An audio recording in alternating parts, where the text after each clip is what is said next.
Hello, my name is Chaplain Dan Thompson. I have heard it said that you can live about a month without food, days without water, and even minutes without air, yet you can only live moments without hope. In what you're about to watch, we are going to see stories about hope. Those in uniform who have experienced a lot of hardship, pain, struggles, and all the above, and yet through their faith, they've been able to get through all that with hope.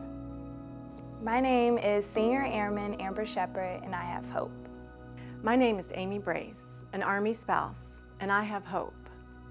Hello, my name is Tech Sergeant Jesse Hensel, and I have hope. Hi, my name is Lieutenant Colonel Keith Brace, and I have hope. My name is Master Chief Neese, and I have hope. Hi, my name is Staff Sergeant Javier Trujillo, and I have hope. At one point when I was 21, my grandmother died, I lost my insurance, and I also found out that I was pregnant. And I didn't know what to do. I wasn't ready to raise a baby, and I became depressed. I fell into a hole, and I just prayed to God for guidance and answers. My friends suggested that we should go to the recruiter's office, and I had nothing else to lose. So we went, and I had this interest, and I decided that I wanted to go. And I prayed to God that if I pass this test to get in, then it's meant for me to go.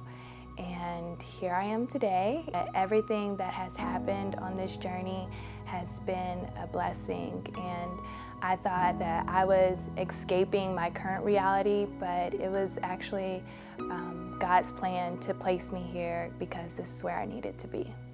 When you put your faith and trust in Him, He will definitely answer your prayers and give you hope in your darkest times. One of the hardest things about being a military spouse is the time away and having to run the home and take care of everything without the help of your spouse. It's in those times that God has put people in our lives, friends, family, that we can turn to and get the help that we need. You know, people ask me all the time, how do you do that? How can you survive, you know, when your husband has to deploy and he's in harm's way? And all I can say is that God just gives you strength for what you need to go through for that time.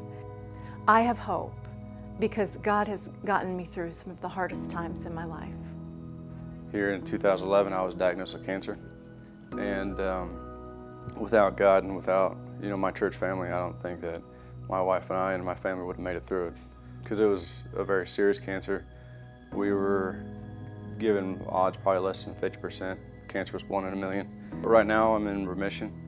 Typically they can't say it's officially remission until about 5 years, but it's been close to 3. There's a lot of difficult things coming up, and my wife and I know that, but we're ready for it. We'll take it one step at a time, because if we try to control it and try to worry about it, it's just gonna tear us down.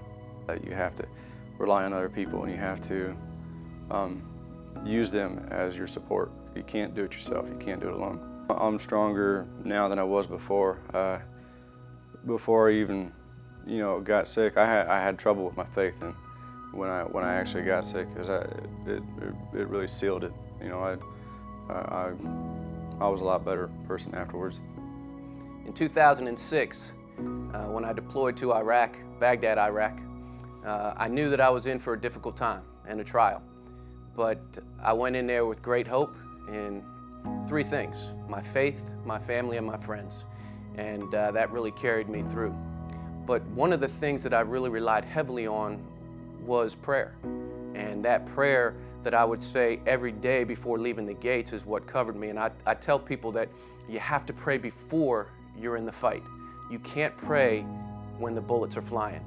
That's the time to defend yourself, and protect your men and women that you've got with you.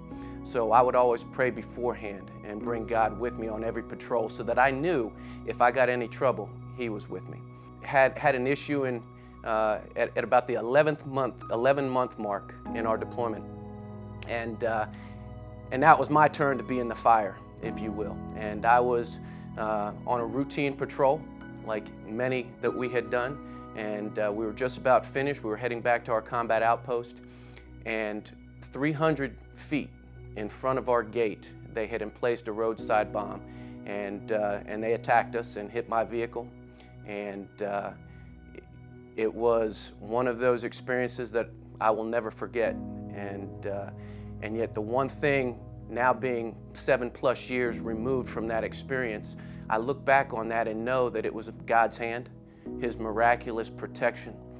Because if you were to see pictures of my vehicle, you would not believe anyone survived. And yet, not only did I survive, but everyone in the vehicle survived and are alive to tell the story. And I'm here today and I'm proud to say that faith, family, and friends got me through a pretty difficult struggle. My hope's in God. I'm a nuclear-trained electronics technician in the United States Navy. I've operated nuclear reactors on board aircraft carriers all around the world, from Bremerton, Washington, Yokosuka, Japan, Norfolk, Virginia. And as you can imagine, as with any job in the military, there's going to be long days, training, drills, broken equipment, failed examinations, sleepless nights. You know, you get off watch at 10 to 2, and an hour later you get that knock, Chief, this equipment's broken. And when you're ready to just throw in the hands, you know, one more failed exam, one more, you know, training that doesn't go the way I want it to go, and one more piece of equipment breaks, I'm done. That's when I can turn to God, and that's when I can know that as long as I'm doing what God would have me be doing, as long as I'm doing what I'm supposed to be doing, I have hope. I don't just endure. I can overcome. I can be victorious. I can rejoice in these things that are difficult, because I have hope that I'm doing what God would have me to do. That's a life of victory. That's a life of hope. I recently faced a really hard time. During Christmas, my dad passed away, and it was the first time I had dealt with death. And it's really hard, but what got me through it was my faith. And I knew that God was there with me, and also being surrounded by others who had the same type of faith. Going through that death brought me a really strong sense of peace and comfort that I knew that only God can provide. And so I know that in the future, when I face something like that even though it may seem dark, that there's a hope to get through it. What really has helped me a lot was being around other young adults who share the same faith. They're there to support and encourage me along the way. We have a young adult ministry at the chapel, as well as the chaplain staff that has always reached out to me and given me tools and things I need to get through my trials. Hello, I'm Chaplain Ryan Ayers. You've heard some great stories about people who are going through struggles in their lives. Some of them have overcome the struggles, while others are still in the midst of it.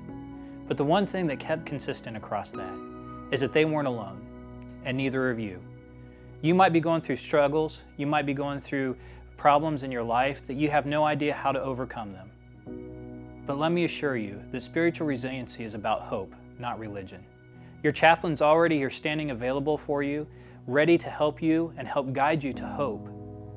There's people all around you that if they knew what your struggle was, they would be happy to help you and help guide you to that hope. Let me assure you that if you reach out to your chaplain, that you have 100% confidentiality. That means that anything that you say to the chaplain stays between you and them. And remember, there are no hopeless situations.